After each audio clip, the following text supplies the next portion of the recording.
ओम श्री गणेशाय नम नमस्कार बंधुगण आपण मानक आम यूट्यूब चैनल को स्वागत।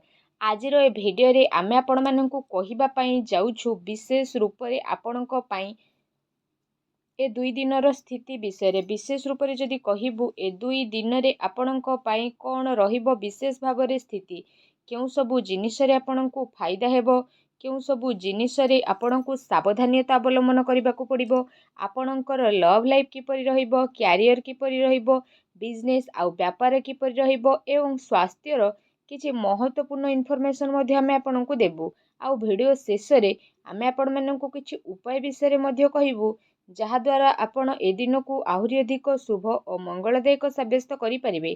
आग को वीडियो आरंभ करने पूर्व आमर आपण को रिक्वेस्ट कि जदि आपण आमर ए चैनल नुआ आछंती चैनल को सब्सक्राइब करंतु सांगरे नोटिफिकेशन बेल को मध्य ऑन करंतु जहाद्वारा समय समय सह नुआ नुआ वीडियो नोटिफिकेशन आपण को मिलिबो। तो आसंतु जानिबा किपरि रहिबो आपणक पई विशेष रूप रे ए दुई दिनर स्थिति। जदि विशेष भाव में आमे सबुठारु प्रथमे कहिबा कि कौन आपणक पई सतरे पॉजिटिव रहिबा पई जाउछि विशेष रूप रे जदि कहिबा किछि राजनीतिक लोकंक द्वारा साक्षात आपणकर लोकप्रियता को बढ़ेइबो सांगरे जन संपर्कर कायरा विस्तार मध्य हेबो संतानक तरफरु तांकर क्यारियर को नेकी आपणको कोनोसी शुभ समाचार मध्य मिली पारे आपणकर सिद्धांतवादी दृष्टिकोण समाज आउ धार्मिक स्थल रे आपणको सम्मान जलक उपाधि मध्य प्रदान करिबो विशेष भाव रे धार्मिक आउ आध्यात्मिक गतिविधि रे आपणकर महत्वपूर्ण योगदान मध्य रहिबो प्रॉपर्टी संबंधित कौनसी अटकीथिबा कार्य पूरा हेबार विशेष रूप रे संभावना रहिछि।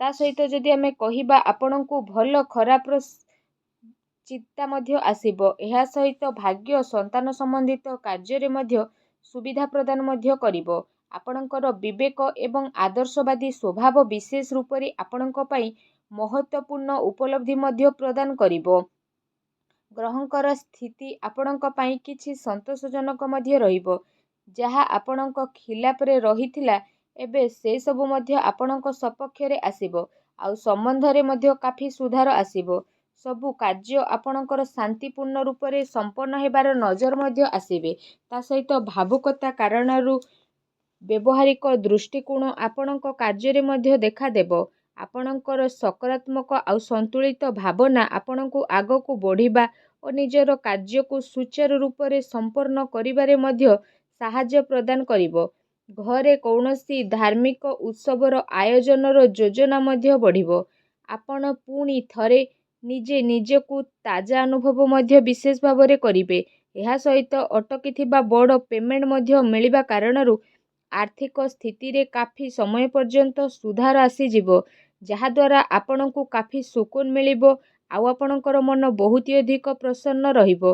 आसंतु जानिबा आपणक पई कोन नेगेटिव रहिछि कौनसी प्रकार उधार ठारू आपण दूरी के रुहंतु धन लेन देन संबंधित कार्य करिबा ठारू छलना बा धोकार शिकार मध्य आपण होई पारंती कौनसी भी कार्य करिबारे अधिक भाबी चिंती रे काम करंतु नाही एहा द्वारा समय आपणक हातरू मध्य जाई पारे सामाजिक वस्तु को मधुर बनै रखिबार आवश्यकता रहिछि केबे केबे किछि नकारात्मक पुरुणा कथा पुणी थरे उठी मध्य पारे जो कारण पाई आपण आपणकर मनोबल रे काफी टाइम पर्यंत कमी अनुभव मध्य करिवे निजर स्वभाव को पॉजिटिव बनै कि रखंतु ता सहित ए कथारे मध्य ध्यान देबार आवश्यकता रहिछि कि आपणकर सरल स्वभावर किछि लोक माने नाजायज फायदा मध्य विशेष रूप रे उठाई पारंती जहाद्वारा आपणक मनर स्थिति किछि विचलित मध्य होई पारे अन्यर फैसला सुझेबारे आपणकर केते कार्य मध्य अटके पारे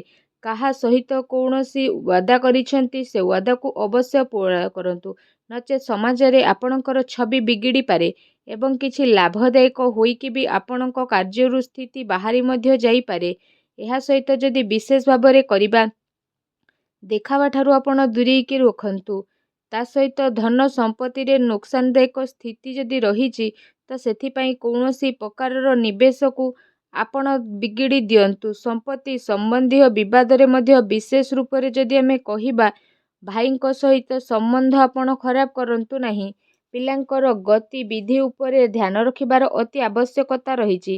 ତାଙ୍କର କିଛି ଭୁଲ ଆଦତ ବା ସଙ୍ଗତି ଆପଣଙ୍କୁ ପରିଶାନୀରେ ପକାଇପାରେ ଏବଂ ତାଙ୍କୁ ସକାରାତ୍ମକ କାର୍ଯ୍ୟରେ ବ୍ୟସ୍ତ କରିବାର ଅତି ଆବଶ୍ୟକତା ରହିଛି, ଯାହା ତାଙ୍କର ଭବିଷ୍ୟତ ପାଇଁ କାଫି ଲାଭଦାୟକ ସିଦ୍ଧ ହେବ। ଆସନ୍ତୁ ଜାଣିବା ଆପଣଙ୍କର ଲଭ୍ ଲାଇଫ୍ କିପରି ରହିବ। ଘରର ମାହୋଲ ଅନୁଶାସିତ ଏବଂ ଖୁସିଭରା ମଧ୍ୟ ରହିବ। ପ୍ରେମ ସମ୍ବନ୍ଧରେ ମର୍ଯ୍ୟାଦା ବନେଇ ରଖିବାର ଅତି ଆବଶ୍ୟକତା ରହିଛି। ଆପଣଙ୍କର ସମସ୍ୟାକୁ ସୁଲଝେଇବାରେ ଆପଣଙ୍କର ଜୀବନସାଥୀ ଆଉ ପିଲାଙ୍କର ପୂରା ସହଯୋଗ ରହିବ, ଯାହାଦ୍ୱାରା ଆପଣଙ୍କର ଆତ୍ମବିଶ୍ୱାସ କାଫି ବନିକି ମଧ୍ୟ ରହିବ। ଅତି ସମ୍ପର୍କୀୟଙ୍କ ସହିତ ମେଳ ମେଳାପ ଏବଂ ବୁଲାବୁଲିର ପ୍ରୋଗ୍ରାମ ମଧ୍ୟ ଆପଣଙ୍କର ବନିପାରେ, ଯାହାଦ୍ୱାରା ଘର ପରିବାରର ବାତାବରଣ ଖୁସିଭରା ଏବଂ ସୁଖଦପୂର୍ଣ୍ଣ ମଧ୍ୟ ରହିବ। ଆସନ୍ତୁ ଜାଣିବା ଆପଣଙ୍କର ବ୍ୟବସାୟିକ କ୍ୟାରିୟର କିପରି ରହିବ। କାର୍ଯ୍ୟସ୍ଥଳରେ ନିଆଯାଇଥିବା ଠୋସ୍ ନିର୍ଣ୍ଣୟ ବହୁତ ଭଲ ଆପଣଙ୍କ ପାଇଁ ସାବ୍ୟସ୍ତ ହେବ ଏବଂ ସଫଳତା ମଧ୍ୟ ଆପଣଙ୍କୁ ଅବଶ୍ୟ ପ୍ରାପ୍ତ ହେବ। ମାର୍କେଟିଂ ତଥା ପେମେଣ୍ଟ କଲେକ୍ଟ କରିବା ଭଳି କାର୍ଯ୍ୟରେ ସମୟ ଅଧିକ ବ୍ୟତୀତ କରନ୍ତୁ। ସେୟାର ରିସ୍କ ପ୍ରଭୃତି କାର୍ଯ୍ୟଠାରୁ ବିଶେଷ ରୂପରେ ଆପଣ ଦୂରେଇକି ରୁହନ୍ତୁ। ଆପଣଙ୍କ ସହ ଛଳନା ବା ଧୋକାଧଡ଼ି ମଧ୍ୟ ହୋଇପାରେ। ଚାକିରିରେ ଯଦି କହିବା, ବିଶେଷ ରୂପରେ ପ୍ରତିଟି ସ୍ଥିତିରେ ପରିବର୍ତ୍ତନ ମଧ୍ୟ ଆପଣଙ୍କୁ ଦେଖିବାକୁ ମିଳିବ। ଏହା ସହିତ ଯାହା ଚାହିଁବେ ସେସବୁ ମଧ୍ୟ ଆପଣ ଏ ସମୟ ପିରିୟଡ଼ରେ ପ୍ରାପ୍ତ କରିପାରିବେ। ପ୍ରତିଟି ସ୍ଥିତି ଆପଣଙ୍କ ପାଇଁ ଶୁଭ ହେବ। ଚାକିରିରେ କୌଣସି ପ୍ରକାରର ସ୍ଥାନ ପରିବର୍ତ୍ତନ ର ସ୍ଥିତି ମଧ୍ୟ ଆପଣଙ୍କ ପାଇଁ ବନୁଅଛି। କାର୍ଯ୍ୟସ୍ଥଳରେ କୌଣସି ପଡ଼ୋଶୀଙ୍କ ଦ୍ୱାରା ଲଢ଼େଇ ଝଗଡ଼ା ଯେପରି ସ୍ଥିତି ମଧ୍ୟ ବନିଯିବ। କିଛି କାନୁନ ବା ନିବେଶ ସମ୍ବନ୍ଧିତ ବିଶେଷ ରୂପରେ ଜଟିଳତାର ସାମ୍ନା ମଧ୍ୟ ଆପଣଙ୍କୁ କରିବାକୁ ପଡ଼ିପାରେ। ବ୍ୟବସାୟିକ କାର୍ଯ୍ୟ ପ୍ରଣାଳୀରେ ପରିବର୍ତ୍ତନ ଆଣିବା ଆପଣଙ୍କ ପାଇଁ ଅତି ଆବଶ୍ୟକ ରହିଛି, ଯାହାଦ୍ୱାରା ଆହୁରି ଅଧିକ ଭଲ ପରିଣାମ ଆପଣଙ୍କୁ ହାସିଲ ହେବ। ବ୍ୟବସାୟିକ ପ୍ରତିଷ୍ଠାନରେ ଅନୁଭବୀ ଏବଂ ପରିବାରର ବରିଷ୍ଠ ଲୋକଙ୍କର ଅନୁମତି ନେବା ଏବଂ ସହମତି ଦ୍ୱାରା କାର୍ଯ୍ୟ କରିବା ଦ୍ୱାରା କାଫି ସମସ୍ୟା ସବୁ ଦୂରେଇ ମଧ୍ୟ ଯିବ। ଧନ ଲେଣ ଦେଣ ସମ୍ବନ୍ଧିତ କାର୍ଯ୍ୟରେ ବିଶେଷ ଭାବରେ ଲାଭଦାୟକ ସ୍ଥିତି ମଧ୍ୟ ବନିବ, ଯାହାଦ୍ୱାରା ଆପଣଙ୍କୁ କାଫି ଖୁସି ହେବ। ତା ସହିତ କାର୍ଯ୍ୟ କ୍ଷେତ୍ରରେ ଆପଣ ପରିବର୍ତ୍ତନ ସମ୍ବନ୍ଧିତ ଯୋଜନା ବନଉଛନ୍ତି ତ ସେସବୁ ଉପରେ ଅମଲ କରିବାର ଉଚିତ ସମୟ ରହୁନାହିଁ। ଏ ସମୟରେ ଅଧିକତମ ଊର୍ଜା ଆଉ ନିବେଶ ସମ୍ବନ୍ଧିତ କାର୍ଯ୍ୟରେ ଲଗାନ୍ତୁ। ବର୍ତ୍ତମାନର ଗତିବିଧିରେ ନିଜର ଧ୍ୟାନ କେନ୍ଦ୍ରିତ କରନ୍ତୁ, ଏହା ଆପଣଙ୍କ ପାଇଁ ଶୁଭ ରହିବ। ଆସନ୍ତୁ ଜାଣିବା ଆପଣଙ୍କର ସ୍ୱାସ୍ଥ୍ୟ କିପରି ରହିବ। ବିଶେଷ ରୂପରେ ଯଦି କହିବା, ଆପଣଙ୍କର ସ୍ୱାସ୍ଥ୍ୟ ବହୁତ ଭଲ ରହିବ। ତା ସହିତ ଦିନଚର୍ଯ୍ୟାକୁ ବ୍ୟବସ୍ଥିତ ବନେଇକି ରଖିବା ଆପଣଙ୍କ ପାଇଁ ଅତି ଆବଶ୍ୟକତା ରହିଛି। ସେଥିପାଇଁ ନିଜର ଖାଦ୍ୟପେୟରେ ଧ୍ୟାନ ଦିଅନ୍ତୁ ଏବଂ ନିଜର ସ୍ୱାସ୍ଥ୍ୟକୁ ଆହୁରି ଅଧିକ ଭଲ ରଖିବା ପାଇଁ ପ୍ରତ୍ୟେକ ଦିନ ଯୋଗ କରନ୍ତୁ, ବ୍ୟାୟାମ କରନ୍ତୁ ଏବଂ ସୁସ୍ଥ ରୁହନ୍ତୁ। ଆସନ୍ତୁ ଜାଣିବା ଆପଣଙ୍କ ପାଇଁ କ'ଣ ବିଶେଷ ଉପାୟ ରହିଛି। ଆପଣ ସ୍ନାନ ଆଦି ବିଶେଷ ଭାବରେ କରିସାରିବା ପରେ ମନ୍ଦିର ଯାଆନ୍ତୁ ଆଉ ଭଗବାନ ଶିବଙ୍କୁ ବିଶେଷ ରୂପରେ ଦୁଗ୍ଧ ମିଶ୍ରି ଅବଶ୍ୟ ପ୍ରଦାନ କରନ୍ତୁ। ଏହା ସହିତ ଭଗବାନ ଶିବଙ୍କର ମନ୍ତ୍ର ଓଁ ନମଃ ଶିବାୟ, ଏ ମନ୍ତ୍ରର ମଧ୍ୟ ବିଶେଷ ଭାବରେ ମନକୁ ମନ 108 ଥର ଜପ କରନ୍ତୁ ଆଉ ନିଜର ମନୋକାମନାକୁ ମାଗନ୍ତୁ। ଏପରି କରିବା ମାତ୍ରେ ହିଁ ଭଗବାନ ଶିବ ବହୁତ ଶୀଘ୍ର ପ୍ରସନ୍ନ ହେବେ ଆଉ ଆପଣଙ୍କର ସମସ୍ତ କଷ୍ଟକୁ ମଧ୍ୟ ଦୂର କରିବେ। ଯାହା ବି ଆପଣଙ୍କ ଜୀବନରେ ପ୍ରୋବ୍ଲେମ୍ ଚାଲୁଛି, ସବୁ ପ୍ରୋବ୍ଲେମର ଅନ୍ତ ହେବ ଏବଂ ଆପଣଙ୍କର ସମସ୍ତ ମନୋକାମନା ଭଗବାନ ଶିବଙ୍କ ଆଶୀର୍ବାଦରୁ ଅବଶ୍ୟ ପ୍ରାପ୍ତି ହେବ ଆଉ ସବୁ କାର୍ଯ୍ୟ ଆପଣଙ୍କର ବହୁତ ଆସାନୀରେ ମଧ୍ୟ ବନିଯିବେ। ଭଗବାନ ଭୋଳାନାଥଙ୍କର ଆଶୀର୍ବାଦ ଆପଣଙ୍କୁ ପ୍ରାପ୍ତ ହେଉ। ସଚ୍ଚା ଦିଲରେ କମେଣ୍ଟ ବକ୍ସରେ ଜୟ ଭୋଲେନାଥ ବୋଲି ଅବଶ୍ୟ ଲେଖନ୍ତୁ। ତା ସହିତ ଭିଡ଼ିଓକୁ ଲାଇକ୍ କରିବା ପାଇଁ ଭୁଲନ୍ତୁ ନାହିଁ। ଧନ୍ୟବାଦ।